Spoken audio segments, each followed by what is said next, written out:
আসসালামু আলাইকুম রহমতুল্লাহি বারাকাতু। ওয়ালাইকুম আসসালাম রহমতুল্লাহি ওয়া বারাকাতুহু। জি, আপনারা কেমন আছেন সবাই?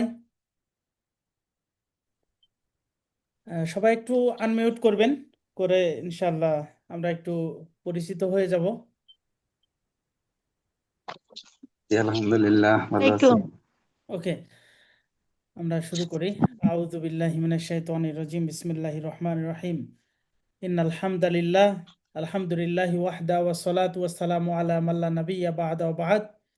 সমস্ত প্রশংসা, সমস্ত তারিফ আল্লাহ তাআলার জন্য।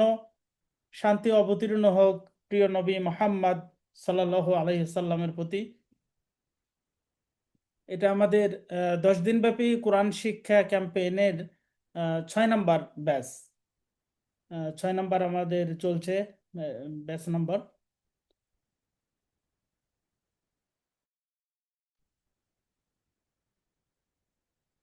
আমরা সর্বপ্রথম আল্লাহ সুবহানাহু ওয়া তাআলার। আচ্ছা, আমার সাউন্ড কি আস্তে শোনা যাচ্ছে? আপনারা একটু জানাবেন জি আমার না, সাউন্ড শুনতে পাচ্ছি। সাউন্ড কি ক্লিয়ার নাকি আস্তে শোনা যাচ্ছে। একজন কমেন্ট করেছেন যে আমার সাউন্ড নাকি আস্তে আস্তে হচ্ছে। আলহামদুলিল্লাহ ক্লিয়ার শুনতে পাচ্ছি। যে আমার সাউন্ড কম হওয়ার কোনো কারণ নেই। আপনার ওখানে সাউন্ডটা বেশি করতে হবে।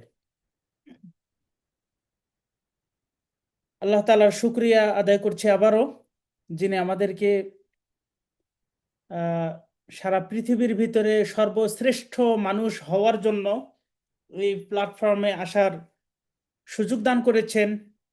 সেই দরবারে, সেই মনিবের দরবারে শুক্রিয়া আদায় করছি আলহামদুলিল্লাহ।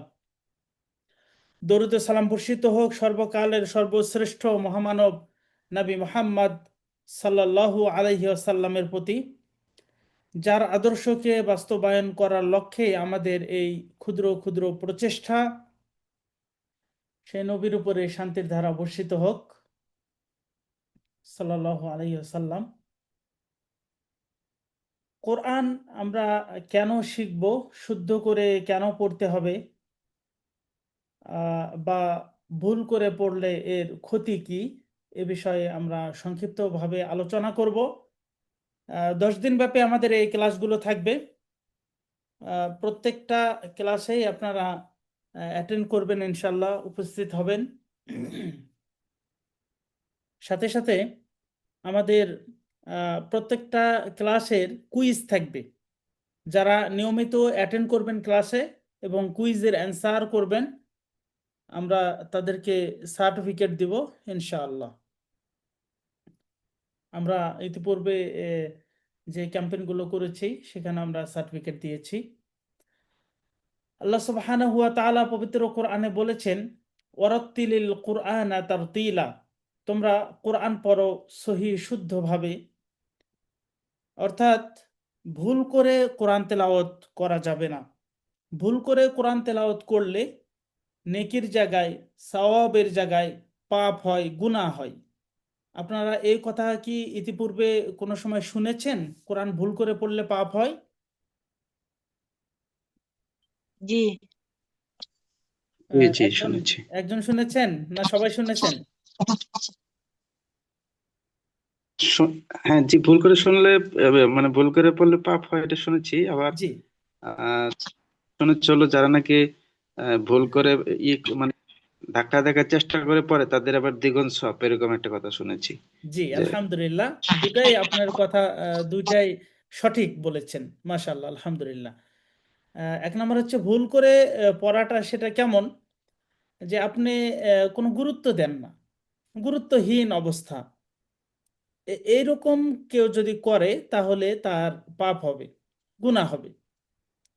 এমন যদি হয় যে আপনি প্রচণ্ড রকমের চেষ্টা করেন, প্রচুর চেষ্টা করেন, তারপরও আপনার এটা হয়তোবা ভাষাগত সমস্যার কারণে, অনেকের এরকম মুখের জড়তার কারণে হয়তোবা হতে পারে, শব্দের উচ্চারণ সঠিক হয় না।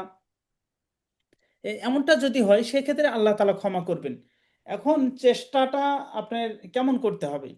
আমি অনেক সময় উদাহরণ বলি যে চেষ্টাটা আমাদের এমন হতে হবে, যেমন ধরুন যে আপনি কোনোদিন কোনো পুকুরে অথবা আহ, নদীতে গোসল করতে গিয়েছেন।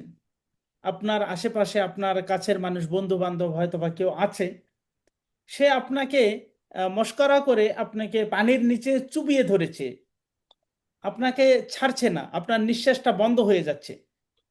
আপনি সেখান থেকে ওঠার জন্য, পানির ভিতর থেকে বের হওয়ার জন্য শরীরের কতটুকু শক্তি দিয়ে আপনি চেষ্টা করবেন? শরীরে যত শক্তি আছে তার কি বলে 3/1 ভাগ, 2/1 ভাগ, নাকি যত শক্তি আছে তত শক্তি দিয়ে চেষ্টা করবেন? বলেন তো।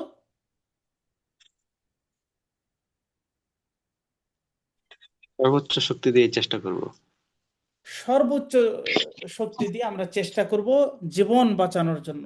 তো এই রকম চেষ্টা করার পরও কেউ যদি শিখতে না পারে, তাহলে আল্লাহ তাআলা তাকে ক্ষমা করে দিবেন। এবং সে ব্যক্তি যদি চেষ্টার ভিতরেই থাকে, সবসময় সবসময় চেষ্টার ভিতরেই থাকে, চেষ্টা করে যায়, তারপরও ভুল হচ্ছে, সেক্ষেত্রে আল্লাহ তাআলা তাকে ডবল নেকি দিবেন। কি কারণে? একটা হচ্ছে সে পড়ছে, একটি সওয়াবের অংশ, আরেকটি হচ্ছে তিনি চেষ্টা করছেন, এই জন্য আরেকটি অংশ দেওয়া হবে, এই জন্য ডাবল নেকি পাবে এরকম ব্যক্তিরা। আলহামদুলিল্লাহ। তাহলে আমরা এই বিষয়টা একটু সংক্ষিপ্তভাবে বোঝার চেষ্টা করলাম যে কোরআন শুদ্ধ করে আমাদেরকে পড়তে হবে। আমাদের সাধারণত কি রকমের ভুল হয় কোরআন পড়তে গিয়ে? সাধারণত আমাদের ভুল হয়, সেটি কয়েক রকমের হতে পারে। এক নম্বর হচ্ছে আহ, অক্ষরের উচ্চারণে ভুল হয়। অক্ষরের উচ্চারণ ভুল কেমন হয় আপনাদেরকে একটু অক্ষর আমি দেখাই, আমরা এই বইটাই পড়বো। আহ, কিছু কিছু অক্ষর আছে যেগুলোর উচ্চারণ আমরা সাধারণত একই রকমের করে থাকি। সবাই একটু আমার সাথে কথা বলবেন, আমি যখন প্রশ্ন করব অবশ্যই আপনারা একটু কথা বলবেন, তাহলে আমারও একটু মানে ভালো লাগবে যে আপনারা আমার সাথে আছেন, মনে হবে। আচ্ছা, যেমন আমরা বলতে পারি যে এই হরফটার নাম হচ্ছে সা। এই হরফটার উচ্চারণ আপনি জবর দিয়ে উচ্চারণ করলে কি করবেন? সা জবর কি বলেন তো? সা সবাই একটু বলেন, সবাই বলেন। আপনারা তা যখন বলবেন, প্রত্যেকটা অক্ষর বলার বিনিময়ে 10টি করে নেকি হবে। যদি না বলেন সেক্ষেত্রে কিন্তু গুনাহ বা পাপ হতে পারে। আচ্ছা, এটার নাম হচ্ছে সা। জবর দিয়ে উচ্চারণ করলে কি হবে? সা জবর সা সা জবর সা। আচ্ছা, এই হরফটার নাম, সবাই একটু বলবেন, সবাই বলবেন। আচ্ছা, এটা সিন জবর কি হবে? সা সা। তিন সা সা আচ্ছা, সদ জবর। ছ স আচ্ছা, এটা অনেকে বলতে পারছেন।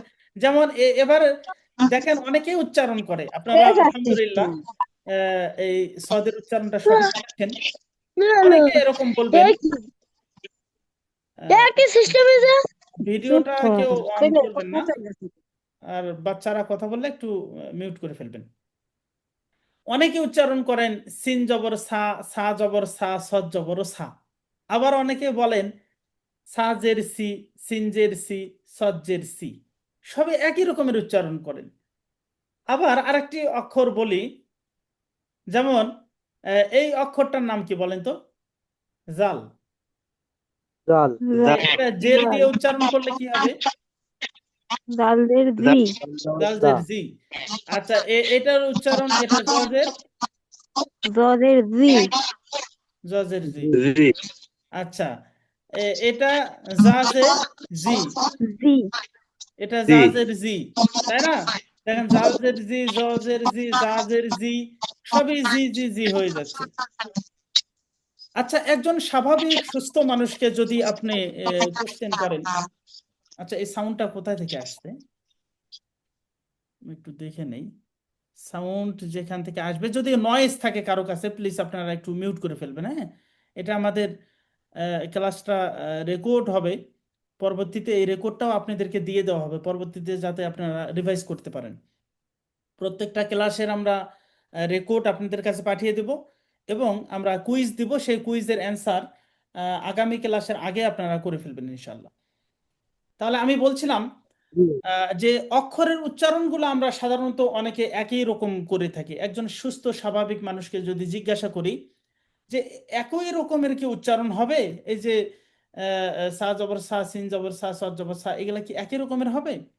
তিনি উত্তর কি দিবেন? আপনাদের কি মনে হয় এই তিনটা অক্ষরের কি উচ্চারণ একই রকমের হবে? না, একই না। রকম না, একই এটা রকম হবে না। অবশ্যই পার্থক্য হবে। যদি হ্যাঁ, একই রকমের উচ্চারণ আমরা করি তাহলে অর্থ চেঞ্জ হয়ে যাবে। অর্থ কি হয়ে যাবে বলেন তো? চেঞ্জ হয়ে যাবে। চেঞ্জ হয়ে যাবে।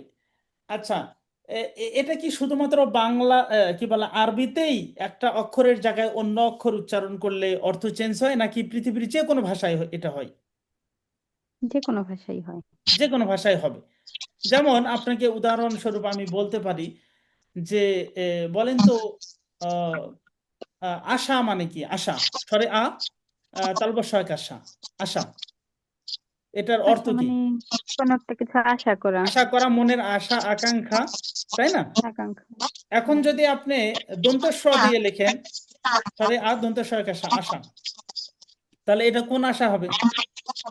তাহলে তো কাছে আসা হয়ে যাবে। যাওয়া আসা, তাই না? যাওয়া আসা। জি। আচ্ছা, অনুরূপ ভাবে আপনি যদি বলেন যে আহ, সোনা, সোনা মানে কি? সোনা একটা হচ্ছে কান দিয়ে কথা শোনা, আর একটা হচ্ছে হ্যাঁ, স্বর্ণ অলংকার। অলংকার। স্বর্ণ। একটা মাত্র অক্ষর চেঞ্জ হওয়ার কারণে, দন্ত স তালব্য শ অক্ষর চেঞ্জ হওয়ার কারণে অর্থ চেঞ্জ হয়ে যাচ্ছে।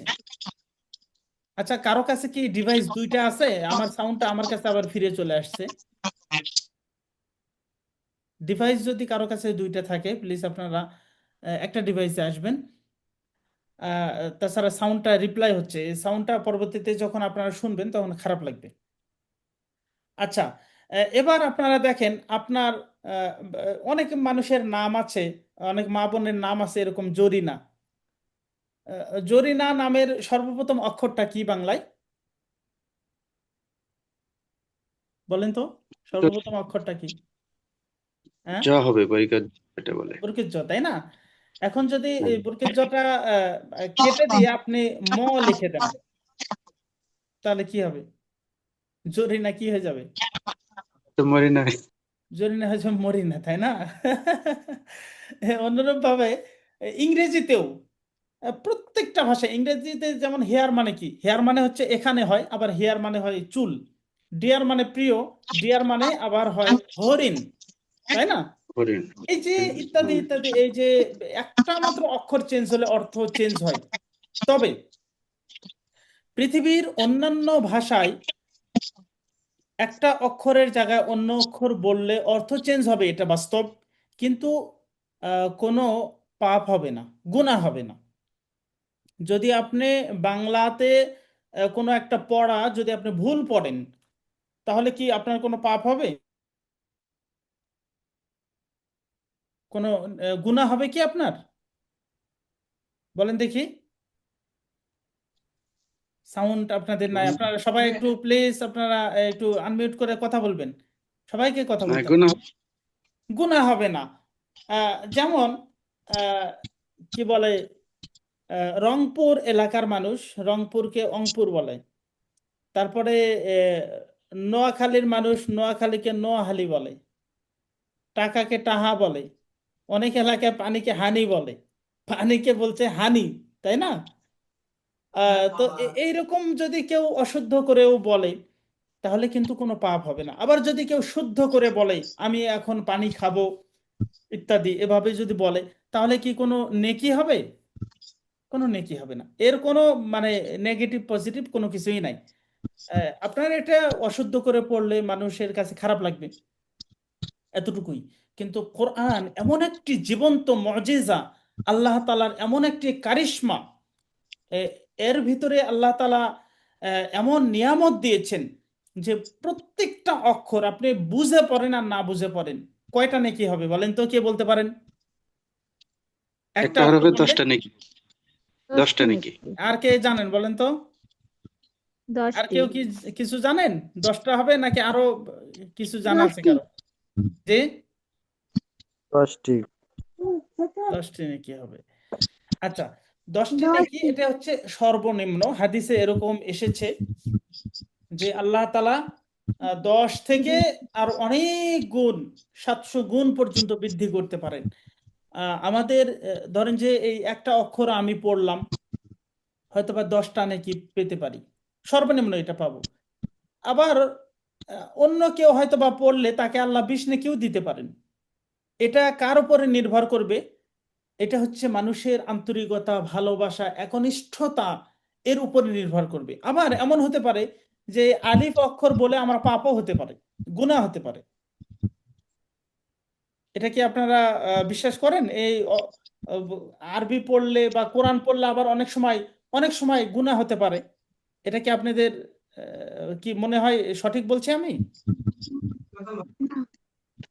জি, হ্যাঁ, অবশ্যই আমরা অবশ্যই। যদি আমরা যদি যেমন অপবিত্র অবস্থায় পড়ি, আপনি যদি কোনো ভুল হিন্দু, করলে গুনাহ কাফের, হবে। মুশরিক এদের নাম যদি বলেন তাহলে সওয়াব হবে না গুনাহ হবে? বলেন তো। গুনাহ হবে না, সওয়াব হবে না। হবে। কিছুই হবে না। যদি ফিরাউনের নাম বলেন গুনাহ হবে না। সওয়াব হবে? না। না, হবে না। আপনি কোরআন পড়তে, কোরআনে ফিরাউনের নাম কত জায়গায় আছে বলেন তো? কোরআন পড়তে যদি ফিরাউনের নাম বলেন সওয়াব হবে না হবে না? তখন সওয়াব হবে। শয়তানের নাম কোরআনে আছে না নাই? শয়তান, আছে। হ্যাঁ, আছে। শয়তানের নাম বললেও কোরআনে সওয়াব হবে, নেকি হবে, নেকি হবে। তাই না? আবার আপনি আল্লাহর নাম যদি ওয়াশরুমে গিয়ে বলেন, টয়লেটে গিয়ে আল্লাহর নাম বলেন, তাহলে কি হবে বলেন তো? গুনাহ হবে। গুনাহ হবে। তো এই বিষয়টা বুঝতে হবে, এই বিষয়টা আমাদেরকে খুব ভালোভাবে বুঝতে হবে যে কোরআন এমন একটা জিনিস যে জায়গা মতো সঠিক জায়গায় যদি আপনি এই ইবাদতটা করেন, তেলাওয়াত করেন, নেকি হবে। উল্টা জায়গায় পড়লে, উল কি বলে, আহ, নিয়ম অনুযায়ী না পড়লে আপনার পাপ হবে, গুনাহ হবে। তো আমরা 1 নম্বরে জানছিলাম যে আমাদের ভুলগুলো যেগুলো হয়, 1 নম্বর হয় অক্ষরের উচ্চারণে, অর্থাৎ এটা মাখরাজ বলা হয়। আরবি হরফ 29টি, মাখরাজ হচ্ছে 17টি। তো এই মাখরাজ মানে হচ্ছে আরবি হরফের উচ্চারণের জায়গাগুলোকে মাখরাজ বলা হয়। এই জায়গাগুলো যদি আমরা সঠিকভাবে না বুঝতে পারি তাহলে অক্ষরের উচ্চারণে ভুল হয়ে যাবে, অর্থ চেঞ্জ হয়ে যাবে। যেমন আহ, আপনাদেরকে একটা উদাহরণ বলি। এই যে এই হরফের নাম হচ্ছে হা। হা জবর কি হবে বলেন তো? হ্যাঁ। আচ্ছা, এই অক্ষরটার নাম, এটার নাম হচ্ছে হা। হা জবর। তো এখন হ্যাঁ। আপনি যদি দুটাকেই হা বলেন তাহলে উচ্চারণটা কেমন হয়, অর্থটা দেখেন। সূরা ফাতিহার শুরুতে এই লম্বা হা, এই হা দিয়ে আছে আলহামদু, আলহামদুলিল্লাহ। অর্থ হচ্ছে সমস্ত প্রশংসা আল্লাহর জন্য। এখন যদি এই হাটা আপনি বাদ দিয়ে এই হা দিয়ে বলেন আলহামদু, স্বাভাবিক আলহামদু বললেন, আলহামদু না বলে আলহামদু বললেন, তাহলে অর্থ হবে সমস্ত নোংরা পচা সব আল্লাহ তোমাকে আমি দিলাম, নাউজুবিল্লাহ। বলেন আল্লাহকে কেউ যদি এরকম দিতে চায় নোংরা পচা, তাহলে আল্লাহ খুব খুশি হবেন? না। আল্লাহ খুশি হবেন না। আপনাকেও কেউ যদি বলে যে আপনাকে নোংরা পচা সবকিছু দিলাম, আপনি কেমন রাগ করবেন বলেন তো? অনেক রাগ করবেন না? আপনি তো রাগ করবেন। আল্লাহকে যদি আমরা এগুলো দিতে চাই তাহলে তো আল্লাহ রাগ করবেন। তো এই অক্ষরগুলো উচ্চারণ আমাদেরকে সঠিকভাবে জানতে হবে, 1 নাম্বার। 2 নাম্বার বিষয় হচ্ছে আমরা ছোটবেলায় একটা কথা বলতাম, যে জানে না ব্যাকরণ তার পড়া নাকি অকারণ। ব্যাকরণ থাকে একরকম, পড়তে হয় আর এক রকম, এরই নামে হচ্ছে ব্যাকরণ। আছে একরকম, পড়তে হবে আর এক রকম।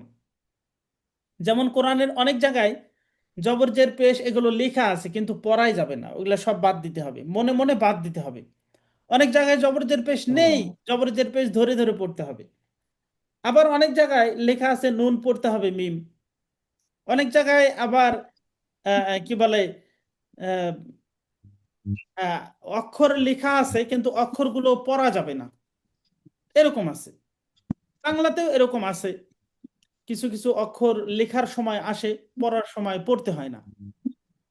আবার অনেক সময় এরকম হয় যে অক্ষরটা মানে লেখার ভিতরে নেই কিন্তু উচ্চারণে চলে আসছে, এরকম তো হয়, প্রত্যেকটা ভাষায় এরকম আছে। তো আরবিতে আরেকটা বিষয় আছে এই ব্যাকরণের ভিতরে, সেটা হচ্ছে টেনে পড়ার নিয়ম। কোথায় টানতে হবে কোথায় টানতে হবে না এই বিষয়গুলো আমাদেরকে জানতে হবে। এটাও আমাদের একটা মিস্টেক হয়ে যায়। এই বিষয়গুলো আমরা বিস্তারিত আলোচনা করব পরবর্তী ক্লাসে।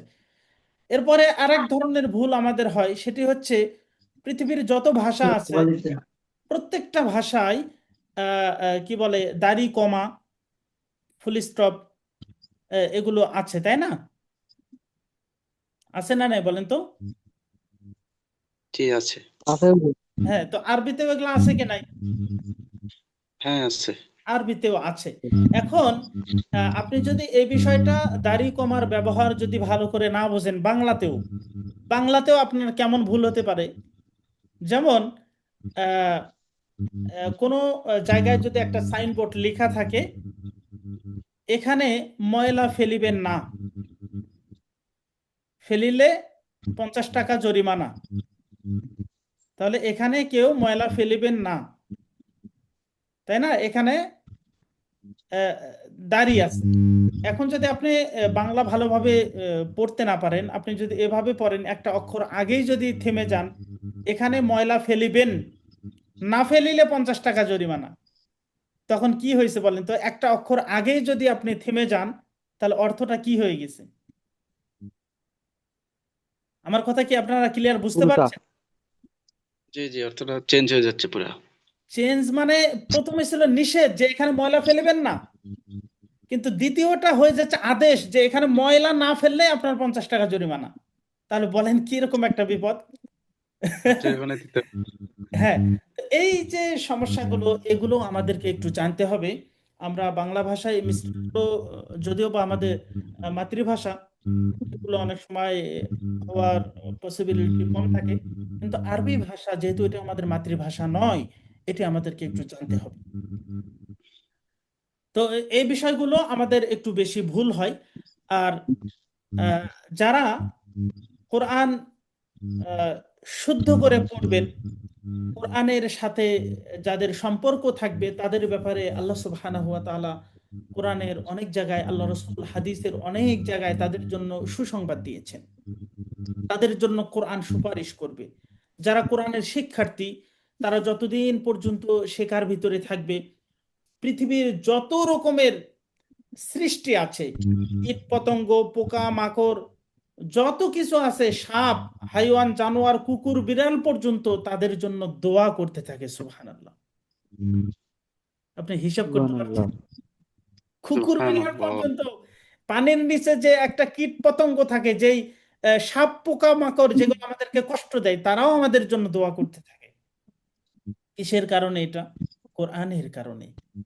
কোরআনের মর্যাদা বা কোরআনের পাওয়ার এত বেশি যে কোরআনের কাছে যখনই আপনি আসবেন, তখন আপনার সম্মান অটোমেটিক বেশি হয়ে যাবে। এটা আমরা অনেক সময় বুঝি না যে কিভাবে আমার সম্মান বেশি হয়ে যাচ্ছে। যেমন আপনাদেরকে একটা উদাহরণ বলি, যে কোরআন নাজিল করেছেন আল্লাহ তাআলা রমাদান মাসে। এই রমাদান মাসের সম্মান মর্যাদা অন্য মাসের চেয়ে কম না বেশি? অনেক বেশি। অনেক বেশি, অনেক বেশি। আবার কোরআন রমজান মাসের যেই রাতে নাজিল হয়েছে, ওই রাতের মর্যাদাটা কত বেশি? যে অনেক বেশি। হাজার। একটা সূরাই নাজিল করেছে, যে এই রাতের ইবাদত, যে রাতে কোরআন নাজিল হয়েছে, ওই রাতের ইবাদত 1000 মাস ইবাদত অপেক্ষা উত্তম। সুবহানাল্লাহ।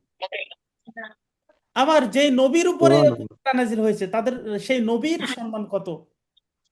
সমস্ত নবী রাসূলের ভিতরে তার শ্রেষ্ঠত্ব, তাই না? তার মর্যাদা সবচেয়ে বেশি।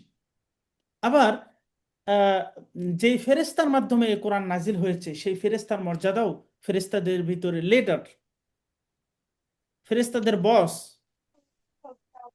আবার যেই উম্মাতের উপরে এ কোরআন নাজিল হয়েছে, সেই উম্মাতের মর্যাদা সম্মান কত বেশি! অনেক নবী রাসূল পর্যন্ত কিয়ামতের দিন আফসোস করবে যে আমি যদি শেষ নবীর উম্মত হতে পারতাম। সুবহানাল্লাহ। এখন বাস্তব একটা উদাহরণ দেখেন। আমরা আমাদের বাসা বাড়িতে বা আমরা অনেক সময় অনেক উন্নত মানের কাপড় চোপড় ব্যবহার করি। অনেক সময় বিছানার উপরে অনেক দামি আমাদের চাদর আমরা ব্যবহার করি, ইত্যাদি। এরকম আহ, আমরা চাদরের উপরে উঠি। আমাদের কোনো কষ্ট হয় না। অনেক সময় অনেক সুন্দর তোয়ালে দিয়ে আমরা, গামছা দিয়ে আমরা হাত পা মুছি, এটা আমাদের কষ্ট হয় না, তাই না? আপনি ওর চাইতে কম দামি একটা কাপড় যদি আপনি বাজার থেকে ক্রয় করেন, ওই কাপড় দিয়ে যদি কোরআন ঢেকে রাখেন কিছুদিন, কোরআন ঢাকার কাজে ব্যবহার করছেন, তারপরে যদি ওই কাপড়টা আপনার পায়ে লাগে, আপনার কেমন লাগবে? কষ্ট লাগবে কিনা? জি হুজুর। অবশ্যই কষ্ট লাগবে। আবার একটা মরা কাঠ, রেহাল বানাই আমরা, এই কাঠ কত দামি কাঠ দিয়ে আমরা খাট বানাই, চেয়ার বানাই, সেগুলোর উপরে আমরা বসি, উঠি, চড়ি, তাই না? কিন্তু এই ওর চাইতে অনেক কম দামি একটা কাঠ দিয়ে রেহাল বানাইছেন, ওই রেহালটাতে যদি আপনার একটু পা লাগে, আপনি কোরআন পড়েন ওইটাতে, তাহলে আপনার মনের ভিতরে একটা অজান্তেই কষ্ট লাগে। তো এই যে কোরআনের সম্মান, কোরআনের কাছে যারাই আসবে তাদের সম্মান মর্যাদা আল্লাহ তাআলা অটোমেটিক ইহকালে এবং পরকালে বেশি করে দিবেন। আমরা হয়তোবা অনেক সময় এটা বুঝি না, বুঝবো না, কিন্তু আল্লাহ তাআলা কিভাবে আমাদের সম্মান বৃদ্ধি করবেন এটা আমরা অনেক সময় বুঝতে পারবো না, কিন্তু আল্লাহ তাআলার কথা 100% সঠিক, তিনি আমাদের সম্মান মর্যাদা বৃদ্ধি করে দিবেন, বেশি করে দিবেন। ওকে, পক্ষান্তরে যারা কোরআন থেকে বিমুখ হয়ে যাবে তাদের ব্যাপারে সূরা তাহা এর ভিতরে আল্লাহ তাআলা বলেছেন, ওমান আ'রাদা আন যিকরি ফাইন্না লাহু মাঈশাতান দঙ্কা ওয়া নাহশুরুহু ইয়াওমাল কিয়ামাতি আমা। যারা কোরআন থেকে বিমুখ হয়ে যাবে, কোরআনের ধার ধারবে না, কোনো ভ্রুক্ষেপ করবে না, তাদের জন্য আল্লাহ তাআলা দুনিয়াতেও শাস্তি দিবেন, পরকালেও শাস্তি দিবেন। দুনিয়ার শাস্তিটা হবে আল্লাহ তার পেরেশানি, হয়রানি, টেনশন, দুশ্চিন্তা, সব কিছু আল্লাহ তাআলা তাকে দিয়ে ভরে দিবে। তার মানে জীবনটা অশান্তিময় জীবন হয়ে যাবে, শান্তি কোথাও থাকবে না, সব জায়গায় খালি অশান্তি অশান্তি হয়ে যাবে। আল্লাহ তাআলা তার রিজিকের বারাকা বা রিজিক তার কমিয়ে দিবেন। আপনি বলতে পারেন যে হুজুর, আমার তো অনেক টাকা পয়সা আছে, আমার ফ্রিজে সবসময় মাছ গোস্ত থাকে, মাছ গোস্ত থাকে, আমি বের করবো আর খালি খাবো, কিভাবে আল্লাহ আমার রিজিক কমায় দিবেন? রিজিক কমানোর অনেক আল্লাহ তাআলার রাস্তা আছে। আপনি হয়তোবা আহ, অনেক বড়লোক মানুষ, ঠিক আছেন, কিন্তু আপনি ডাক্তারের কাছে গেলেন, ডাক্তার বললো যে আপনার ডায়াবেটিস। আপনার একই একই টেবিলে অনেক সদস্য আপনি খেতে বসেছেন, সবাই মজা করে করে খাচ্ছে, আপনি খাইতে পারছেন না। তাহলে কি এটা হতে পারে আল্লাহ তাআলা আপনার রিজিকটা কমায় দিয়েছেন কোরআনের সাথে সম্পর্ক না থাকার কারণে? অথবা এমন হতে পারে যে আপনার কোনো বড় ধরনের একটা দুর্ঘটনা, আল্লাহ না করুক, বড় ধরনের একটা দুর্ঘটনা হয়ে গেল, এর মাধ্যমে আপনার লক্ষ লক্ষ কোটি কোটি টাকা শেষ হয়ে গেল, অসুখ বিসুখ বিপদ আপদ আসতে পারে। তো এভাবে আল্লাহ তাআলা দুনিয়ার রিজিক আমাদেরকে কমিয়ে দিবেন। অকালে হয়তোবা কি বলে মৃত্যু হতে পারে, এরকমও কি বলে আল্লাহ তাআলা আমাদেরকে রিজিক কমায় দিতে পারেন। আর পরকালের শাস্তিটা হবে অনেক ভয়াবহ, কঠিন। জাহান্নামে তো যেতেই হবে, সাথে সাথে সেখানে অন্ধ করে উঠানো হবে। আপনাকে যদি আজকে আমি জিজ্ঞাসা করি, আপনি কত টাকার বিনিময়ে আপনার চোখ দুটা বিক্রি করবেন? বলেন তো, কেউ কি বিক্রি করবেন চোখ? না হুজুর। কি? অসম্ভব, চোখ না আপনি হুজুর। বিক্রি করবেন না। কিয়ামতের দিন যারা এই কোরআন থেকে বিমুখ হয়ে যাবে তাদের আল্লাহ তাআলা চোখ কেড়ে নেবেন, তারা অন্ধ হয়ে কিয়ামতের দিন উঠবে। তারা আল্লাহকে জিজ্ঞাসা করবেন, রব্বানা লিমা হাসারতানি আমা, আজ আমরা অন্ধ কেন? দুনিয়াতে তো আমার চোখ ছিল, আজ আমি কেন অন্ধ? তখন আল্লাহ সুবহানাহু ওয়া তাআলা তাদেরকে বলবেন, কাযালিকা আতাতকা আয়াতুনা ফানাসিতাহা ওয়া কাযালিকাল ইয়াওমা তুনসা। তোমার নিকটে আমার কোরআন এসেছিল, আয়াত এসেছিল, সে আয়াত তুমি যেভাবে ভুলেছিলে, আজ আমি আল্লাহ তোমাকে সেভাবে ভুলে গেলাম। নাউজুবিল্লাহ। আল্লাহ আমাদেরকে ভুলে যাবেন যদি আমরা কোরআনকে ভুলে থাকি। এছাড়া আরো কঠিন হুঁশিয়ারি উচ্চারণ করেছেন আল্লাহ সুবহানাহু ওয়া তাআলা। কোরআনে বলেছেন, কিয়ামতের দিন পৃথিবীর এমন কোনো মানুষ নেই যে আমাদের প্রিয় নবী মুহাম্মদ সাল্লাল্লাহু আলাইহি সাল্লামের শাফায়াত সুপারিশ ছাড়া জান্নাতে যেতে পারবে। সবাই জান্নাতে যাবে তার শাফায়াত সুপারিশের মাধ্যমেই। সেই নবী যদি আমাদের বিপক্ষে কিয়ামতের দিন আল্লাহর দরবারে সাক্ষী দেন তাহলে কেমন হবে? আল্লাহ তাআলা কোরআনে এই কথা বলেছেন, আহ, কিয়ামতের দিন আমাদের নবী কিছু মানুষের বিরুদ্ধে আল্লাহ তাআলার নিকটে মামলা দায়ের করবেন, আল্লাহ তাআলার নিকটে অভিযোগ পেশ করবেন যে হে আল্লাহ, আমার এই উম্মতগুলো এরা তোমার কোরআনকে প্রত্যাখ্যান করেছিল, তোমার কোরআনকে তারা গুরুত্ব দেয়নি, অবহেলা করেছিল। আজ এই লোকগুলোকে আপনি পাকড়াও করুন। তাহলে যে নবী আমাদেরকে সুপারিশ শাফায়াত করবেন, তিনি যদি উল্টা আমাদের বিরুদ্ধে অভিযোগ পেশ করেন তাহলে কেমন অবস্থা হতে পারে? খুব জটিল এবং কঠিন অবস্থা হবে। প্রিয় উপস্থিতি, আল্লাহ তাআলার নিকটে আমরা দোয়া করি আল্লাহ যেন আমাদেরকে খুব সুন্দরভাবে, খুব ইজিলি আল্লাহ তাআলার কোরআন সহি শুদ্ধভাবে শেখার তৌফিক দান করেন, আল্লাহুম্মা আমিন। আমরা আল্লাহুম্মা আমিন। 10টি ক্লাস নিব। প্রথম ক্লাস, আমাদের প্রত্যেকটা ক্লাস আমরা চেষ্টা করব 1 ঘন্টার ভিতরে আমরা শেষ করার চেষ্টা করব। 10টি ক্লাসের ভিতরে আপনাদেরকে আমি কথা দেব ইনশাআল্লাহ এভাবে যে 10টি ক্লাসের ভিতরে যারা নিয়মিত ক্লাসগুলো করবেন, আমরা এমনভাবে এই আলোচনাগুলো করব যে কোরআন পড়তে যতগুলো নিয়ম লাগে, আপনি যদি এই 10 দিনের ক্লাসটা খুব ভালোভাবে আয়ত্ত করতে পারেন তাহলে আপনার কোরআন পড়তে আর কোনো ভুলই থাকবে না। যতগুলো নিয়ম আছে কোরআন শুদ্ধ করে পড়ার, সব নিয়ম আমরা এই 10 দিনে আলোচনা করব ইনশাআল্লাহ। তাহলে আপনারা এই কোর্সটাকে এই 10 দিন গুরুত্ব সহকারে ক্লাসে উপস্থিত হবেন কিনা বলেন তো? ইনশাআল্লাহ হুজুর। ইনশাআল্লাহ উপস্থিত হবেন। তো শুরুতেই আমি একটু আপনাদের আমার ভূমিকা শেষ করলাম। এখন একটু আপনাদের আমি একটু কি বলে পরিচয় একটু জানতে চাবো। এক এক করে আপনি বলবেন যে আপনার নাম কি, কোন জেলা থেকে, আপনি কি করেন, এতটুকু একটু বলবেন। পরিচয় একটু এক এক করে একটু শুরু করেন। জি।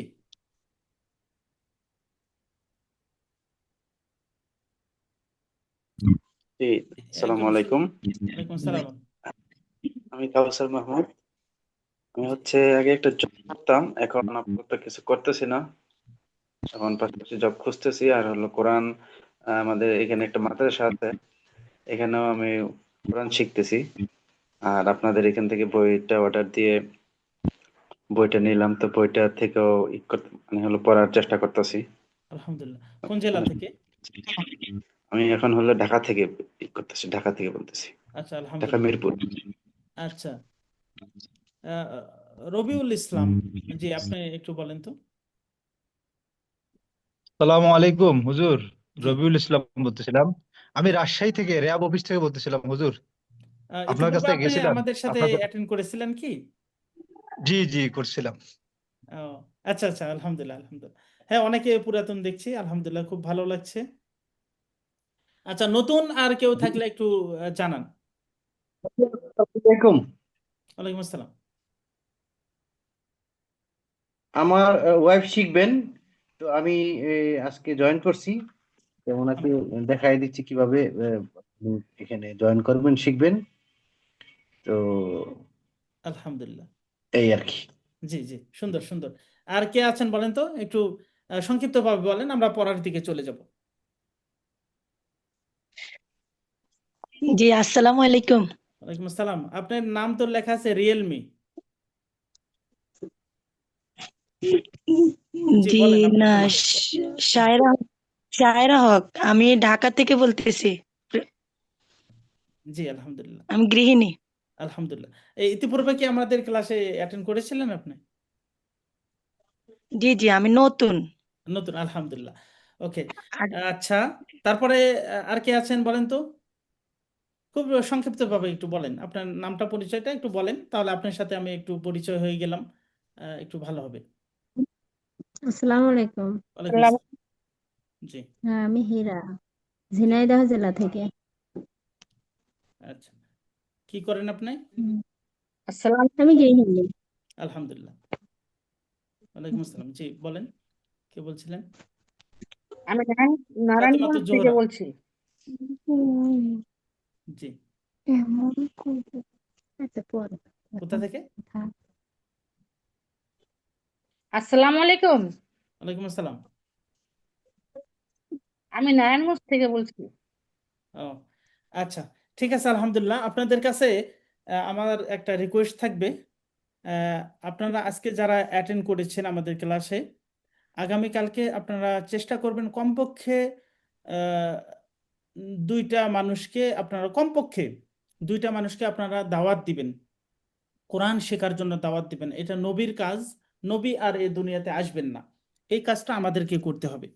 আপনি যদি একটা মানুষকে দাওয়াত দেন, স্যার, জি, তাহলে বলছি এই, সাথে জি, ইনশাআল্লাহ। বলছি সাথে আমার দুইটা বাচ্চা আছে, ওদের নিয়ে পড়লে সমস্যা? নো প্রবলেম, নো প্রবলেম, ইনশাল্লাহ কোনো সমস্যা না। বাচ্চাদেরকে আচ্ছা। নিয়ে পড়লে তো আরো ভালো। আচ্ছা, হ্যাঁ, আমার ওরা একটু কথা বলতে চাচ্ছে।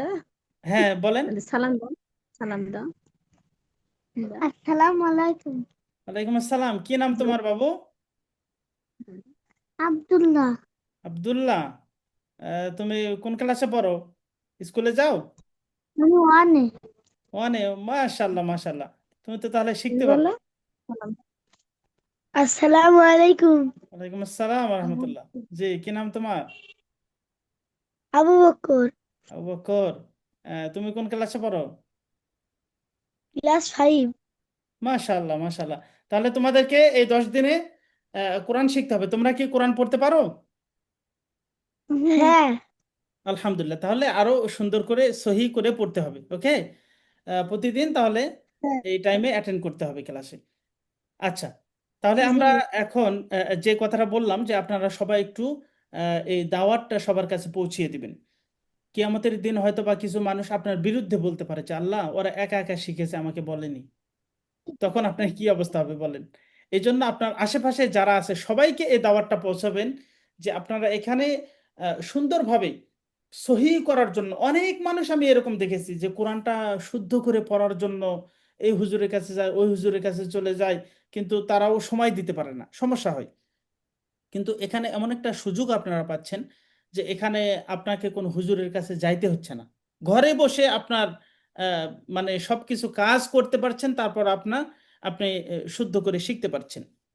তো এই জন্য আপনারা একটু দাওয়াতটা সবার কাছে পৌঁছিয়ে দিবেন, ইনশা আল্লাহ। আচ্ছা, আজকে আমাদের 1 থেকে 15 নাম্বার অক্ষর পর্যন্ত আমরা শুদ্ধ করে উচ্চারণ করা শিখবো ইনশাআল্লাহ। আচ্ছা, তাহলে এটা একটা লাইনে আমাদের এখানে 6টা করে অক্ষর আছে।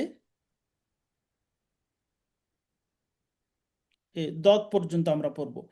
এই হরফটার নাম হচ্ছে আলিফ। আমি বলবো আগে, আপনারা আমার পরে পরে অক্ষরগুলোর উচ্চারণ করবেন। বলেন তো আলিফ। আলিফ। আলিফ। আলিফ। আলিফ বলার সময় উপরের দাঁত নিচের ঠোঁটের সাথে লাগিয়ে উচ্চারণ হবে স্বাভাবিকভাবে, আলিফ, আলিফ। আলিফ। আলিফ। একটু উপরের আলিফ। দাঁত, উপরের দাঁত নিচের আলিফ। ঠোঁটের সাথে লাগিয়ে উচ্চারণ করেন সবাই, আলিফ। আলিফ। আলিফ। আচ্ছা, তারপরে এটা হচ্ছে বা। বা, একটু টেনে বলতে হবে, তা। তা। তা।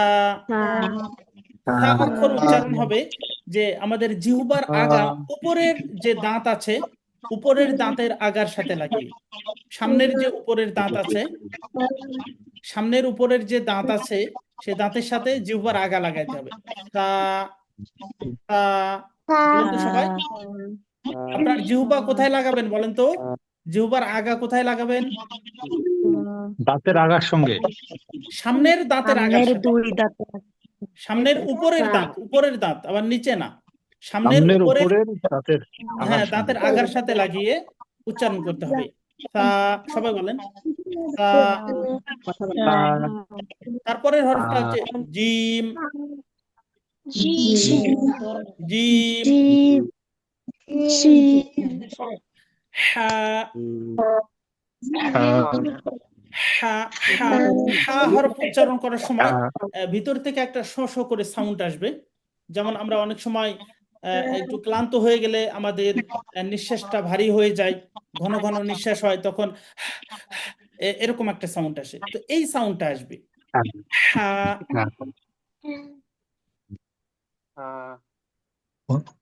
সবাই বলেন, সবার সাউন্ডটা কিন্তু আসছে না। সবাই যদি না বলেন, আপনি এটা আরবি পড়ছেন, আল্লাহর কোরআন পড়ছেন, আপনি যদি উচ্চারণটা না করেন, তাহলে কিন্তু আপনার আল্লাহ আপনার উপর বেজার হতে পারেন, রাগান্বিত হতে পারেন যে আমার কোরআন পড়ছেন না আপনি। তারপরে এটা হচ্ছে খ। এটাকে ভুলেও খা বলবেন না, অনেকে খা বলেন, খা খা বললে কিন্তু এটা ভুল হয়ে যাবে। খা হচ্ছে উর্দুর একটা অক্ষর আছে, খা। আমরা কি উর্দু পড়ছি না আরবি পড়ছি? আরবি পড়ছি। আরবি, তাহলে আমরা খা বলবো না, খ। খ খ খ দাল, জাল, জাল র, জাল র জা, জা সিন, সিন শিন, জিন সদ, দদ। দদ। আচ্ছা, এই হরফগুলো আমরা এক নজরে একটু দেখে নিলাম। আমরা এবার শুরু থেকে অক্ষরগুলো বানান এবং উচ্চারণ করে পড়বো। আলিফ হরফটা দুই রকমের হয়। কয় রকমের? দুই রকমের। এটা একটা আলিফ, আর একটা আলিফ হচ্ছে খাড়া দাগের নিচে ডানে টান। এই খাড়া দাগের নিচে ডান দিকে যদি একটা টান থাকে, এটার নাম কি হবে বলেন তো? এই হরফটার আলিফ। আলিফ। আলিফ হরফ হচ্ছে দুই রকমের। আর এই আলিফ হরফের উপরে জবর জের পেশ কোনো কিছু থাকলে তখন হয়ে যাবে হামজা, হামজা। তাই না? আর তার আগে আমাদের একটু জানার দরকার যে পাঁচটি বিষয় জানলে কোরআন পড়া যায়। এক নম্বর হচ্ছে অক্ষর বা হরফ বলা হয় আরবিতে, এক বচন হরফ, বহু বচন হচ্ছে হুরুফ। দুই নম্বর হচ্ছে হারকাত, জবর জের পেশ। উপরে যদি একটা টান থাকে, এটার নাম কি বলেন তো? কোন অক্ষরের উপরে জবর। জবর, নিচে থাকলে জের। আর উপরে থাকলে মাথা মোড়ানো পেশ। আচ্ছা, এই যে জবর জের পেশ, এগুলো বলেন তো, এগুলা কি আরবি ভাষা না অন্য কোনো ভাষা বলেন তো? জবর জের পেশ বাংলা। আচ্ছা, এটা একবার 100% ভুল উত্তর আপনাদের।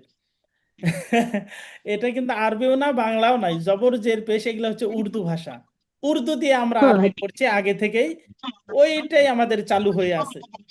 জবর এর আরবি বলা হয় ফাতাহ, জেরের আরবি বলা হয় কাসরা, পেশের আরবি বলা হয় দম্মা।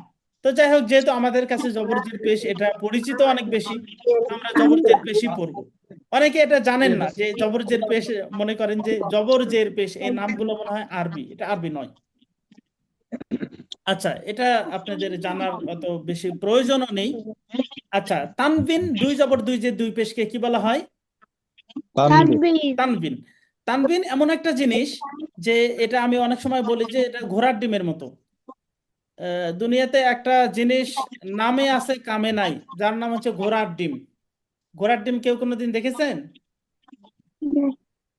হ্যাঁ, না না হুজুর, আপনাদের ঘোড়ার এলাকায় ডিম তো ঘোড়ার নাই। ডিম আছে নাকি? না নাই। আচ্ছা, ঘোড়ার ডিম নাই। তো এই তানবিনটা হচ্ছে সম্ভব ঘোড়ার ডিমের মতো। জবর জের পেশ দুইটা করে থাকলে এর ভিতরে একটা জবর জের পেশ থাকে আর একটা নুন সাকিন থাকে। কি সাকিন থাকে? নুন নুন থাকে। থাকে। তার মানে নামে আছে কামে নাই। নামে আছে দুই জবর দুই জের দুই পেশ, কিন্তু কামের জায়গায়, কাজের জায়গায় হবে একটা জবর একটা জের একটা পেশ আর একটা হচ্ছে নুন সাকিন। আচ্ছা, 4 নম্বর যেটা জানতে হবে সেটা হচ্ছে সুকুন বা জজম। এটা 3 রকমের থাকে সাধারণত। আমাদের বাংলাদেশে সাধারণ কোরআনে এইটা থাকে। হিফজ কোরআনগুলাতে, হাফিজি কোরআনগুলাতে এই রকমের সুকুন বা জজম থাকে বা সাকিন। নাম তিনটা, সুকুন সাকিন জজম, জিনিস একটাই, নাম হচ্ছে 3 রকমের। আবার অনেক আরবি ফন্টে এরকম থাকে, আরব দেশে, সৌদি আরবের কোরআনগুলোতে এরকম থাকে অনেক সময়।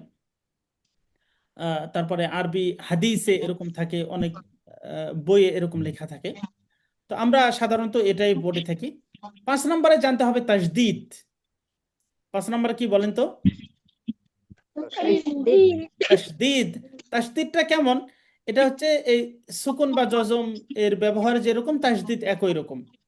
পার্থক্য এতটুকু যে সুকুন বা জজম এটা একবার উচ্চারণ হয়, আর তাসদিদ কয়বার উচ্চারণ হয়? 2 বার উচ্চারণ হয়। মাশাআল্লাহ, মাশাআল্লাহ, আলহামদুলিল্লাহ, অনেক সুন্দর, চমৎকার। এবার আমরা একটা জিনিস জানবো, এখানে লেখা আছে হারকাত তানবিন সুকুন থাকলে আলিফ তখন হামজা হয়। হামজা কিভাবে উচ্চারণ হয়? হামজা হরফের মাখরাজ। হামজা হলকের শুরু হতে শক্তভাবে আদায় হয়। হলক বা কণ্ঠনালী, কণ্ঠনালীর 3টা ভাগ রয়েছে: কণ্ঠনালীর শুরু, মাঝখান এবং শেষ। কণ্ঠনালীর শুরু থেকে শক্তভাবে উচ্চারণ করতে হবে। তাহলে আমরা হামজা হরফটা উচ্চারণ করব শক্তভাবে। আলিফের উপরে জবর জের পেশ কোনো কিছু থাকলে হয়ে যাবে হামজা। আচ্ছা, এই যে আঁকা আঁকি করছেন এগুলো করা যাবে না, ঠিক আছে? কে যেন আঁকা আঁকি করছেন, আঁকা আঁকি করলে আমাদের একটু ডিস্টার্ব হয়ে যাবে।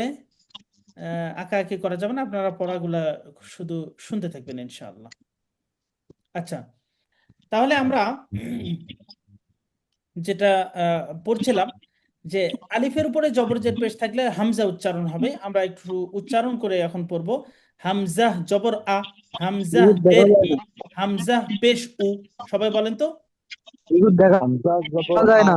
হামজা জবর আ, দেখা হামজা যাচ্ছে না? জের ই, হামজা পেশ উ, হামজা পেশ উ, আ আচ্ছা, দেখতে ই পাচ্ছেন উ। আপনারা নাকি অবস্থা? না, পাচ্ছি, দেখতে পাচ্ছি। জি, এটা মাঝে মাঝে একটু নেটের প্রবলেম হতে পারে। আচ্ছা, তাহলে এগুলো আমরা একার দিয়ে আবার উচ্চারণ করব না। এখানে লেখা আছে সাবধান, জেরের উচ্চারণ বাংলায় একার হবে না। হামজাজের এ এরকম বলা যাবে না। অনেকে বাজের বে, তাজের তে এরকম বলে, তেজের তে এরকম, তে বে এগুলা নাই।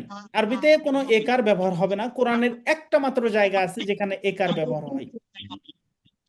আচ্ছা, এবার আমরা এটা পড়বো। এটা হামজা 2 জবর আন। সবাই বলেন তো, হামজা 2 জবর, হামজা নুন জবর আন। আন।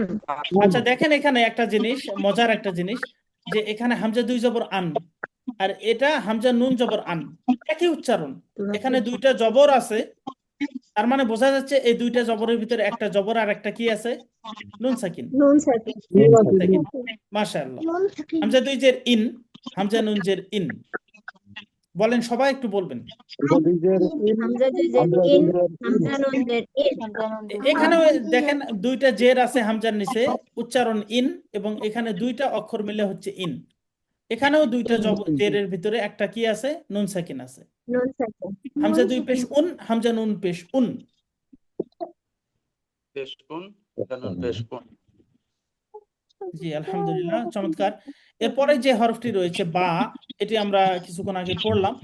বা হরফটিও 2 রকমের থাকবে। একটা হচ্ছে এরকম থাকবে, এটা এরকম থাকবে বা, আর একটা হচ্ছে একটি আলের নিচে একটি ফোঁটা। একটি আলের নিচে একটি ফোঁটা থাকলে সেটি হচ্ছে বা। আচ্ছা, এবার আমরা এগুলো একটু বানান করে এবং উচ্চারণ করে পড়ি। বাজের বি, বা পেশ বু, বা জবর বা। বা 2 পেশ বুন, বা 2 জবর বান, বা 2 জের বিন। বিন, বান, বুন, বান, বিন। বা জবর বা, বা জবর বা, বাবা। বাবা। বা জবর বা, বা পেশ বু, বাবু। হামজা জবর আ, বা জবর বা, আবা। হামজা বা জবর আব। হামজা বা জবর আব, বা জবর বা, আব্বা। এবার আমরা উচ্চারণ করে বলি। বিবু বা, বুন বান বিন, বাবা, বাবু, আবা, আব, আব্বা, আব্বা এই হরফটার নাম হচ্ছে তা। এই তা হরফটাও একই রকমের থাকবে, শুধুমাত্র দুইটা নোক্তা বা ফোঁটা দেখেই চিনতে হবে। উপরে দুইটা বা নোক্তা দুইটা ফোঁটা বা নোক্তা থাকলে হবে তা। তা পেশ তু, তা জবর তা, তা দুই জের তিন। তাপেশ তু, তা জবর তা, তা দুই জের তিন। তা দুই পেশ তুন, তা জের তি, তা দুই জবর তান। তা দুই পেশ তুন, তা জের তি, তা দুই জবর তান। আচ্ছা, তু তা তিন, তুন তা তিন, তুন তি তান। তুন তি তান। বা জবর বা, তা জবর তা, বাতা। বা জবর বা, তা বা জবর বা, তা জের তি, বাতি। তা জবর বা, তা জের তি, বাতি। তা জবর তা, তা জের তি, তাতি। তা জবর তা, তা জের তি, তাতি। তা বা জবর তাব, তা বা জবর তাব। তা বা জবর তাব, বা জবর বা, তাব্বা, হামজা জবর আ, তাব্বা আ। তা বা জবর তাব, বা জবর বা,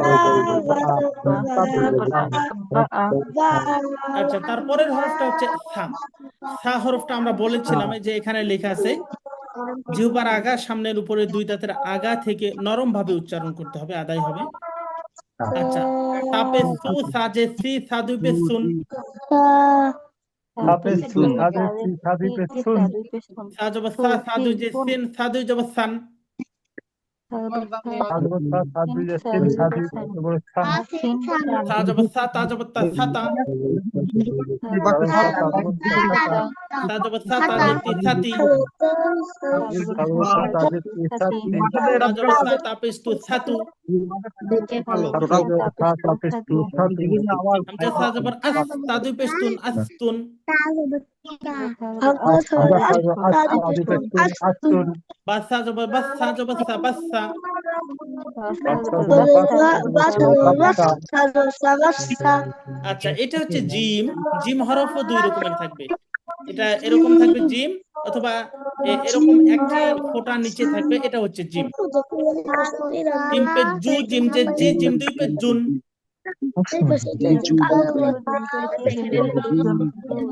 জিম জবর জা, জিম দুই যে জিন, জিম দুই জবর জান।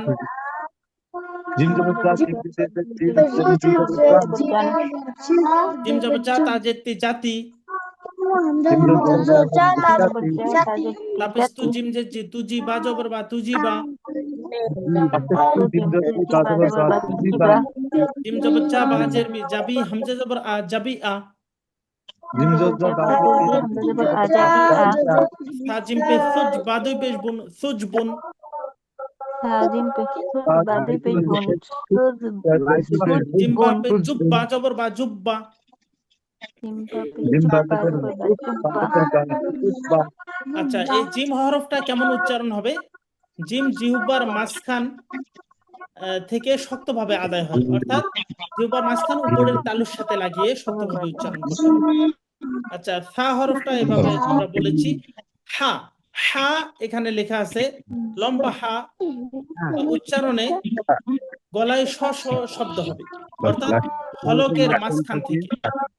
এই হা হলকের মাঝখান থেকে উচ্চারণ করতে হবে। হা পেশ হু, হাজের হি, হা দুই পেশ হুন।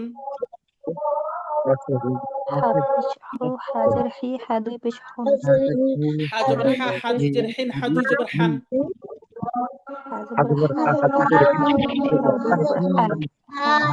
হা জবর হা, জিম যে জি, বা জবর বা, হাজিবা।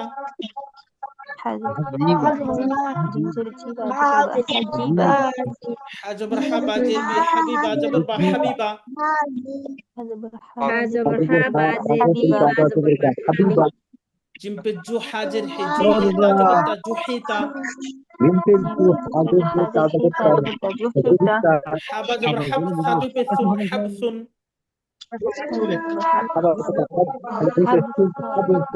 হামজা পেশ উ, হা বা জের হিব, বা পেশ বু, উহিব্বু।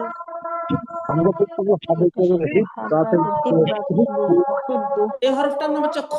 খ, এটাকে খা বলবো না আমরা। খ জের খি, খ দুই পেশ খুন, খ জবর খ।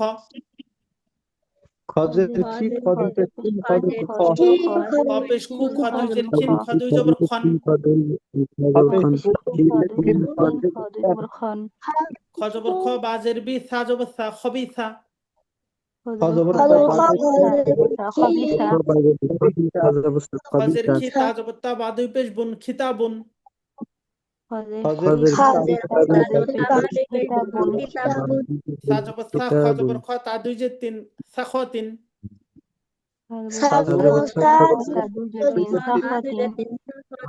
খ বা জবর খব সা দুই পেশ সুন খব সুন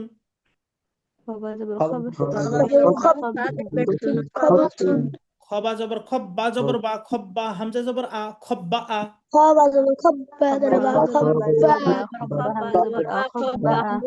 মাশাআল্লাহ। এর পরের হরফটা হচ্ছে দাল। এই হরফগুলো খুবই ইজি। দাল জবর দা, দাল জেদ্দি, দাল পেশ দু, দাল দুই জেদ্দিন, দাল দুই পেশ দুন, দাল দুই জবর দান, দাদুই যে তিন দাদুই পেজ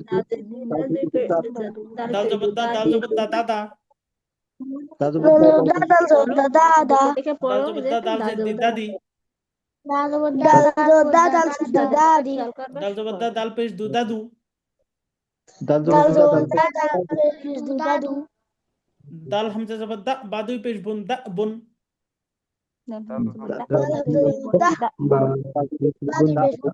হা দাল জবর হাদ, দাল জবর দা হাদ্দা, সা জবর সা হাদ্দাসা, আচ্ছা। তারপরে নেক্সট হরফ হচ্ছে জাল। জাল হরফটা সা যেভাবে উচ্চারণ করেছি আমরা সেভাবে উচ্চারণ করতে হবে। জিহুবার আগা সামনের উপরের দাঁতের সাথে লাগিয়ে উচ্চারণ হবে। জাল যে জি, জাল পে জু, জাল জবর জা,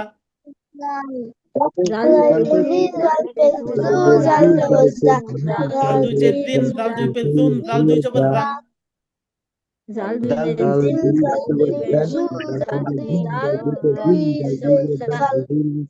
জাল পে জু বা জের বি, দাল জবর দা জুবি দা, তা জবর তা, জাল যে জি, বা জবর বা তা জি বা, জাল জবর জা, বা জবর বা, হা জবর হা, জাবা হা,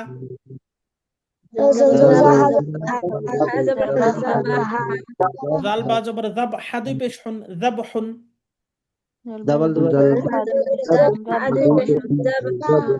জাল বা পে জুব, বা জের বি জুব্বি, হা জবর হা, জুব্বি হা,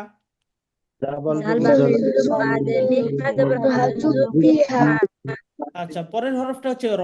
এটাকে অনেকে রা বলেন, আমরা রা বলবো না, এটা হচ্ছে র। রা বললে উর্দু হয়ে যাবে। আমরা উর্দু দিয়ে আরবি পড়েছি অনেক আগে, অনেকেই। র পেশ রু, র জের রি, র জবর র,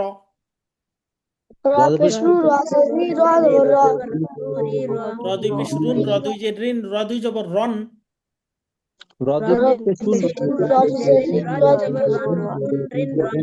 হ্যাঁ র দুই জবর রন, রান বলা যাবে না, ঠিক আছে। আচ্ছা। এরপরে র পেশ রু, জিম যে জি, রুজি, র জের রি, হা জবর হা, রিহা, র পেশ রু, বা জের বি, রুবি, র হা জবর রহ, বা দুই পেশ বুন, রহ বুন,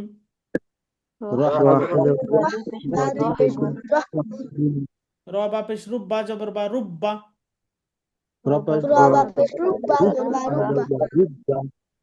তারপরের হরফটা হচ্ছে জা। অনেকে এটাকে জা বলেন। জা, জা বলাটা বেশি ভালো। জা পে জু, জা জবর জা, জা জে জি,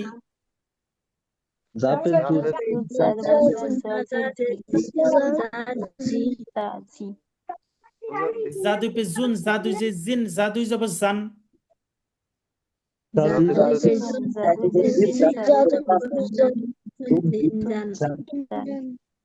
জা জবর জা, তা জে তি, জাতি,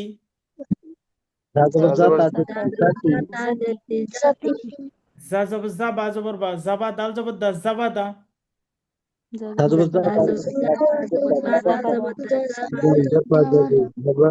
জা পে জু, খ জের খি, র জবর র, জুখি র,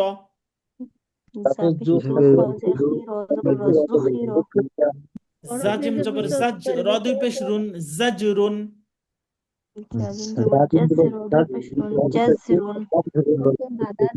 তুমিও পড়বা ও পড়বা জাহা জবর জাহ, হা জবর হা, র জবর র, জাহা র। জাহা জবর জাহ সিন, তারপরের হরফটা হচ্ছে সিন। সিন দুই পে সুন, সিন দুই যে সিন, সিন জবর সা। সিন দুই যে সিন, সিন জবর সা সিন যে সি, সিন পে সু, সিন দুই জবর সান। সিন যে সি, সিন পে সু, সিন দুই জবর সা সি সু সা সিন জবর সা, বা জবর বা, হা জবর হা, সাবাহা। সিন জবর সা বা সিন পে সু, বা জের বি, হা জবর হা, সুবিহা। সিন পে সু বা সিন জবর সা, জিম জবর জা, র জবর র, সাজা র। সিন জবর সা জিম জবর সা র জবর র সাজা র জিম র জবর জার, সিন দুই পে সুন, জার সুন। সিন দার দার সিন জিম পে সুদ, জিম জের জি, র জবর র, সুজি র। জিম পে শিন, তারপরের হরফটা হচ্ছে শিন। এটা একটু সাউন্ডটা একটু মোটা হয়, তিনটা ফোঁটা উপরে থাকবে। শিন জবর শা, শিন দুই পে শুন, শিন দুই জবর শান। সিন জবর সা শিন দুই যে শিন, শিন পে সু, শিন জের শি।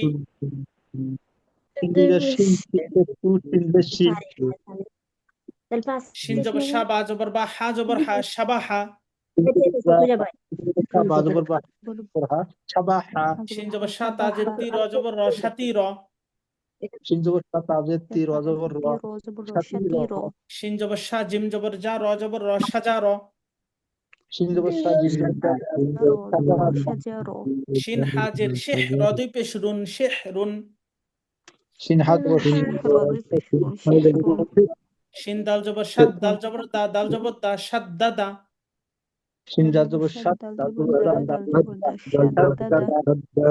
আচ্ছা, আর এই দুইটা হরফ পড়ে আজকে আমাদের ক্লাস শেষ করব। এটা হচ্ছে সদ। সদ হরফটা কিভাবে উচ্চারণ করতে হবে এখানে লেখা আছে। সদ জিহ্বার আগা, সামনের নিচের দাঁতের আগা থেকে শীষ সহ মোটাভাবে উচ্চারণ করতে হবে। জিহ্বার আগা সামনের উপরের দাঁতের সাথে লাগিয়ে উচ্চারণ করতে হবে। সামনের নিচের দাঁতের সাথে, সামনের নিচের দাঁতের আগার সাথে লাগিয়ে। সদ জবর স, সজ্জের সি, সদ পে সু। সদ দুই জের সিন, সদ দুই পে সুন, সদ দুই জবর সন।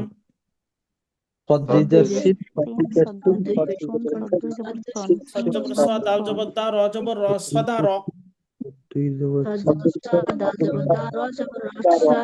সদ জবর স, বা জবর বা, হা জবর হা, সবাহা। খ জবর খ, সজ্জের সি, বা জবর বা, খসিবা।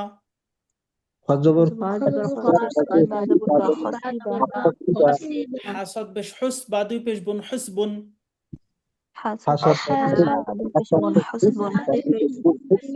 জিম সদ জবর জাস, সদ জবর স, জাস স, সদ জবর স, জাস স স।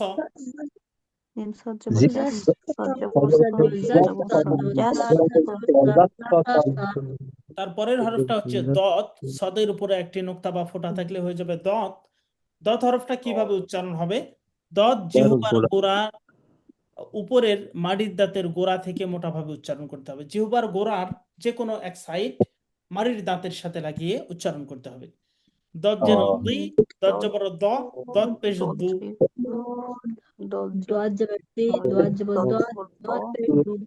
দত দুই জের দিন, দত দুই পেশ দুন, দত দুই জবর দন। দত জবর দ, র জবর র, বা জবর বা, দর বা।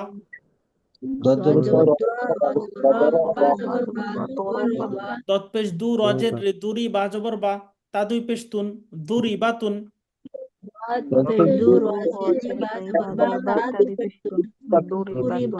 দত জবর দ, র জবর র, সিন জবর সা, দর সা। দত হা জবর দহ, দত জবর দ, হা জবর হা, দহ দ হা।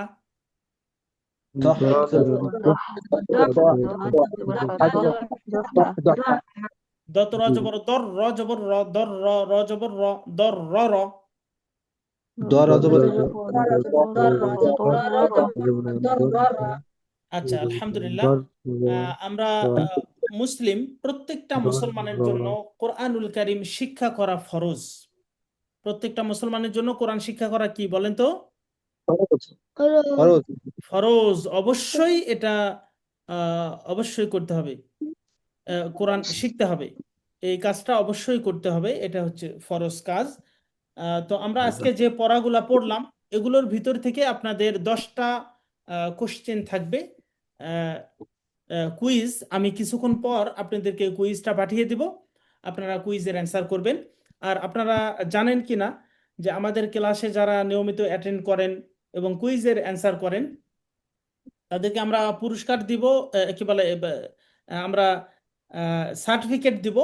আর পুরস্কার আমরা দিব ইনশাল্লাহ যখন আমাদের এই ক্লাসগুলো শেষ হবে। আমরা কয়েকটা ক্লাস একত্রিত করে আমরা গত একবার আমরা পুরস্কার দিয়েছি,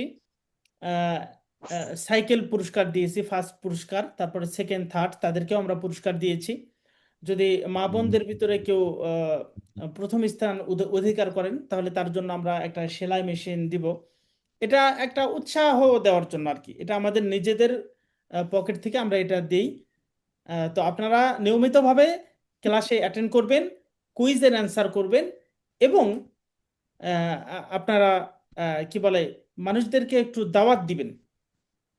মানুষদেরকে আগামীকালকে আপনারা যারা এসেছেন, আমি আশা করব আগামীকালকে আরো বেশি মানুষ যেন আসে, আপনারা সবাই দাওয়াত দিবেন ইনশাআল্লাহ। আর একটা বিষয় বলি যে 6টায় আমরা বলেছি, তার মানে 6টাতেই আমাদের ক্লাস শুরু হবে। আর আমাদের আরেকটা ক্লাস চলে, সেটা হচ্ছে অর্থ সহ কোরআন সহজে পড়ার যে সিস্টেম।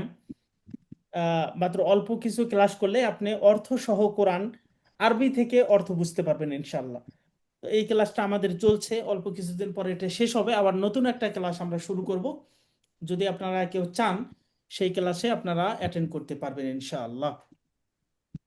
ওই আর ক্লাসটার নাম কি? এটা অর্থসহ কোরআন শিখি, অর্থসহ কোরআন শিখি এই আচ্ছা। কোর্সের নাম। এটা আমরা 20 থেকে 21টা ক্লাস এরকম নিব। 20টা ক্লাসই ধরে রাখেন। 20টি ক্লাস আপনি যদি করেন মনোযোগ সহকারে, আমরা যেগুলো দিব সেগুলো যদি একটু আপনি ভালো করে রিভাইজ করেন তাহলে কোরআনের 80% প্লাস অর্থ আপনি বুঝতে পারবেন, নামাজ বুঝে বুঝে পড়তে পারবেন ইনশাআল্লাহ।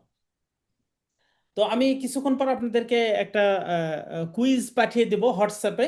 আপনারা ওখানে ঢুকে আপনাদের নাম এবং রোল নাম্বার যারা এখনো পাননি তারা আমাদের ম্যানেজার সাহেব আব্দুল মমিন জনি তার সাথে যোগাযোগ করে আপনারা রোল নাম্বারটা নেবেন, নিয়ে আপনারা কি বলে অ্যান্সারগুলো করবেন ইনশাআল্লাহ। এই অ্যান্সার দেওয়ার কি টাইম আছে না যে কোনো সময়? টাইম হচ্ছে আগামী ক্লাস হওয়া পর্যন্ত। আপনারা ক্লাসগুলো কি নিয়মিত করতে চাচ্ছেন নাকি মাঝখানে গ্যাপ দিয়ে করতে চাচ্ছেন বলেন তো? নিয়মিত করতে চাই। আচ্ছা, জি আলহামদুলিল্লাহ। হুজুর, তাহলে নিয়মিত করতে নিয়মিত চাচ্ছি। 10 আমারও দিন নিয়মিত আমাদের এই করতে ক্লাসটা হবে। 10 নাম্বার দিনে আপনাদের একটা পরীক্ষা হবে, ওখানে জি 50টা এমসিকিউ থাকবে। এটা হচ্ছে ফাইনাল পরীক্ষা, ঠিক আছে? তারপরে আপনারা সার্টিফিকেট পেয়ে যাবেন। আচ্ছা হুজুর, পরীক্ষার আমরা তো নিজে যা জানি তা থেকেই আমরা হেল্প নিতে পারবো, মানে হেল্প নিতে পারবেন, কোনো সমস্যা নাই। পরীক্ষাটা আমি যে কথাগুলো বলছি এগুলো থেকেই পরীক্ষা আসবে, বাহির থেকে কোনো কিছুই আসবে না, একটা কিছুই আসবে না। আমি যা বলবো এগুলোই পরীক্ষাতে আসবে। প্রতিদিন যে যা আপনাদের গেল। পরীক্ষা হবে বা একটা কুইজ থাকবে, এটাও আমি যেগুলো পড়াচ্ছি যেগুলো বলছি সেগুলো থেকেই। আর আপনারা দেখে দেখেও অ্যান্সার করতে পারেন, কোনো সমস্যা নেই। আপনি বলতে পারেন যে আচ্ছা দেখে দেখে অ্যান্সার করলে কি লাভ হবে। জি, আপনি দেখে দেখে যখন অ্যান্সার করবেন তখন আপনি একটা দেখলেন, চোখ দিয়ে দেখলেন, আবার পড়লেন, আবার অ্যান্সারটা করলেন, এটাও আপনার একটা লাভ হবে, উপকার হবে, ঠিক আছে? তো আমরা এই জন্য বলি যে একেবারে অ্যান্সার না করার চেয়ে আপনি দেখে দেখে অ্যান্সার করলে বেশি ভালো। কিন্তু যারা না দেখে অ্যান্সার করেন তারা সাহসী মানুষ, তারা আর কি আরো ভালো। তো আজকে আমরা শেষ করে দেব ক্লাস ইনশাআল্লাহ। আগামী ক্লাসে আমাদের এই অক্ষরগুলো শেষ করার পরেই আমাদের মূল ক্লাস, যেটা আমরা ব্যাকরণগুলো শিখব শুদ্ধ করে পড়ার জন্য, কোরআন আমাদের কি কি প্রয়োজন সেগুলো আমরা কত সহজে খুব ইজিলি আমরা শিখতে পারি সেগুলো নিয়ে আমরা আলোচনা শুরু করব ইনশাল্লাহ নেক্সট ক্লাস থেকে। তো এই পর্যন্তই বলে আমি আজকের ক্লাস শেষ করে দিচ্ছি। আমি কিছুক্ষণ পর আপনাদেরকে আজকের ক্লাসের ভিডিওটাও পাঠিয়ে দিব। যদি আপনাদের কোনো প্রশ্ন থাকে আপনারা বলতে পারেন। প্রশ্ন ছিল হুজুর স্যার, জি বলেন কাউসার মাহমুদ। যে ওই যে সদ আর সিন, সদ সিনজের সি আর সজ্জের সি, মানে এই দুটার মধ্যে মানে কিরকম পার্থক্য হবে? হ্যাঁ আমরা যখন সিনজের সি করবো এটা স্বাভাবিক, সিনজের সি এটা স্বাভাবিক উচ্চারণ হচ্ছে। আর সজ্জের সি, সি এটা বলার সময় জিহ্বাটা নিচের সামনের নিচের যে দাঁত এই দাঁতের আগার সাথে লাগিয়ে সি, সি সি। হ্যাঁ একটু আচ্ছা সির মতো একটু আহ কি বলে সি এরকম মুখটা একটু হালকা গোল হওয়ার মতো হবে কিন্তু গোল করা যাবে না। সি, সি, সি, সি, সি দুটো আলাদা হবে। তো এগুলো আমরা যখন আরো প্র্যাকটিস করব, কোরআনে আরো প্র্যাকটিস করব, সূরা প্র্যাকটিস করব, তখন আরো ভালোভাবে আপনারা জানতে পারবেন ইনশাআল্লাহ। আমরা শুধু এই কোরআনের ব্যাকরণ বা কোরআনের অক্ষর এগুলোই পড়বো না, আমরা এখানে কিছু সূরাও আমরা পড়বো, তারপরে নামাজের দোয়া সেগুলো আমরা পড়বো ইনশাআল্লাহ। ঠিক আছে, টাকা দেয়নি। জি। তারপরে হুজুর যেটা বললেন যে অর্থ সহ মানে কোরআনের ওইটা আমরা কই থেকে জানতে পারবো? ওটা আপনারা এই আমাদের ম্যানেজার সাহেব আব্দুল মমিন জনি, তাকে তার সাথে যোগাযোগ করলে আপনারা পেয়ে যাবেন ইনশাল্লাহ। ওটা আপনাদের শুরু হবে আমি আশা করছি আজকে কয় তারিখ, আজকে মনে হয় 10 তারিখ।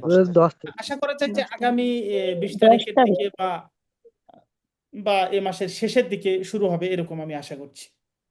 এটা শেষ হয়ে ঠিক আছে, ইনশাআল্লাহ। তো ঠিক আছে তাহলে আমরা শেষ করে দিই, আমরা দোয়া পড়ি। সবাই দোয়া পড়বেন। সুবহানাকা আল্লাহুম্মা ওয়া বিহামদিকা আশহাদু আল্লা ইলাহা ইল্লা আনতা আস্তাগফিরুকা ওয়া আতুবু ইলাইক। আসসালামু আলাইকুম ওয়া রাহমাতুল্লাহি ওয়া বারাকাতুহু। ওয়ালাইকুম আসসালাম ওয়া আসসালামু রাহমাতুল্লাহি